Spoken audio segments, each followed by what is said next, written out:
l'occasion de la réouverture de l'école du Rassemblement,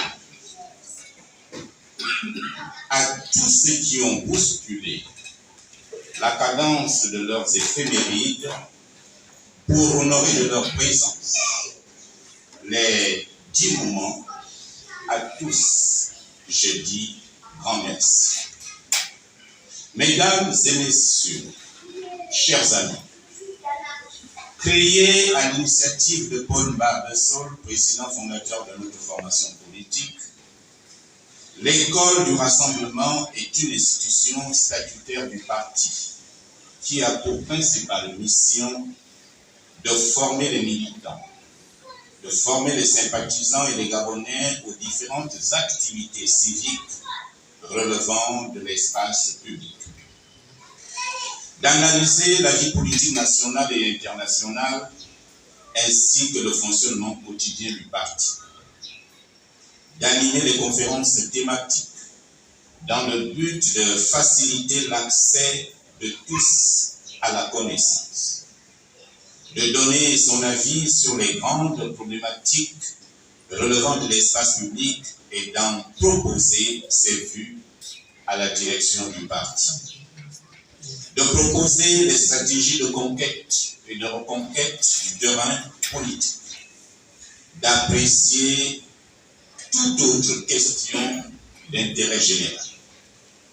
En un mot, l'école du Rassemblement exprime une espèce de revendication forte des citoyens responsables, convaincus qu'il n'y a pas de réforme possible ou de développement organisé dans un pays que si ceux qui agissent ne s'engagent pas véritablement et que ces derniers soient parfaitement en phase avec la réalité. Dans une société bloquée comme la nôtre et qui bouscule tous les codes traditionnels de l'État, le projet de l'école du Rassemblement est de proposer aux militants du Rassemblement pour le Gabon et aux Gabonais de différentes réflexions alternatives pour mieux construire les projets politiques empreints de justice sociale et de responsabilité partagée. Le Rassemblement pour le Gabon et ses militants s'engagent résolument dans la co-construction de notre pays à travers ses idées novatrices et prophétiques qui traduisent sa principale force. L'avènement que nous venons de vivre est avant tout politique, puisque cette rencontre a été placée sous le sceau de l'emploi, une valeur hautement sociale qui interpelle tous les responsables politiques, administratifs et institutionnels du pays. À ce sujet, nombreuses sont les injustices que nous constatons en la matière, car des compatriotes éprouvent des difficultés à s'en sortir, faute d'activité. Or, un des modèles sociaux les mieux élaborés, c'est celui qui donne un travail à chacun. D'où notre troisième pilier, un travail pour tous. Aujourd'hui, la tolérance à l'égard du chômage s'est épuisée dès lors qu'il a atteint l'ensemble des familles gabonaises, déstabilisé les classes moyennes, ruiné les finances publiques. Dès lors que le chômage devient de plus en plus un facteur d'exclusion, il a institué un véritable apartheid social. Ce chômage exclut les jeunes ballottés de stage en stage qui s'épuisent à envoyer des CV dans des entreprises, lesquelles ne leur répondent même plus. Exclut tous ceux qui s'installent dans l'assistanat et qui perdent tout espoir pour eux-mêmes et pour leurs enfants.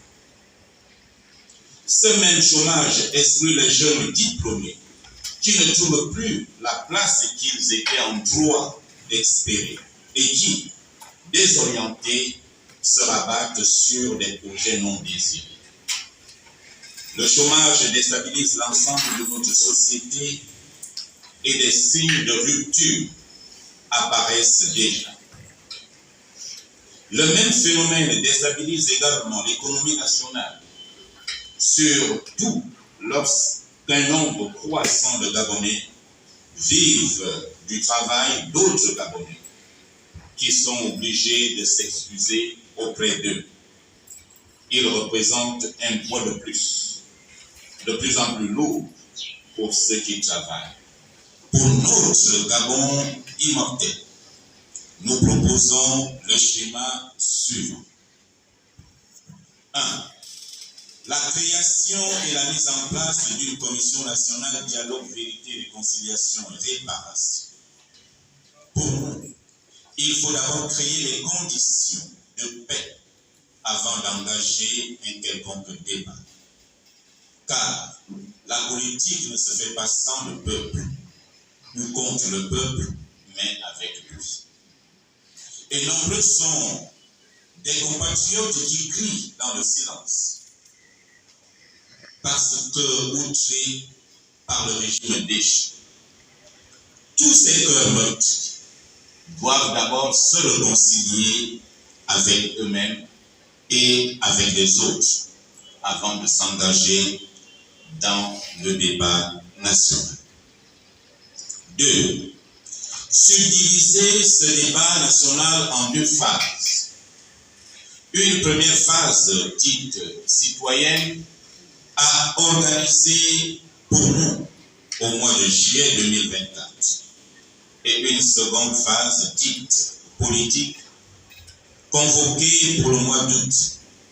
Car ne perdons pas de vue que le problème qui a invité les forces de défense et de sécurité dans notre arène est d'abord politique. Et comme le dit un autre adage de tous les jours, on cuit l'éléphant avec son nom.